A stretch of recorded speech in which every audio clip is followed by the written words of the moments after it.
So guys, Toyota Avalon.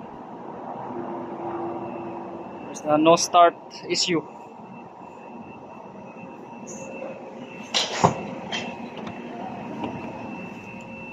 When I start, this is the post button.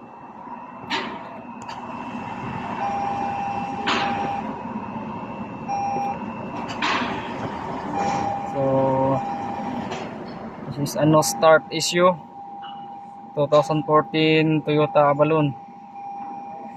The problem of this car is a fuel pump module. So let's go to the back. The back.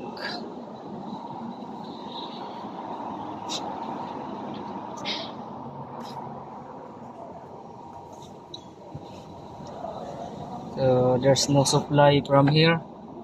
This is the color red. There's no supply. The fuel pump is good. So I remove the wiring down here. So I remove this cover.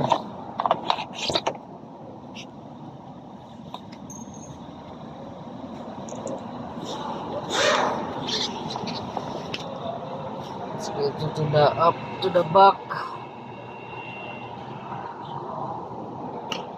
It's a wire from a fuel pump. So let's find the module. Go to the back. Remove this cover. So that's a wire from the fuel pump. So this is the module.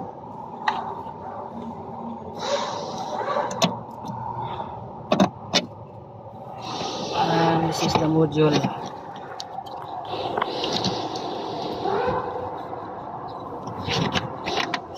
It's a fuel pump control module.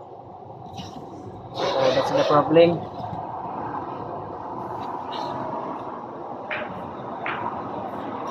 Let's replace this from the back.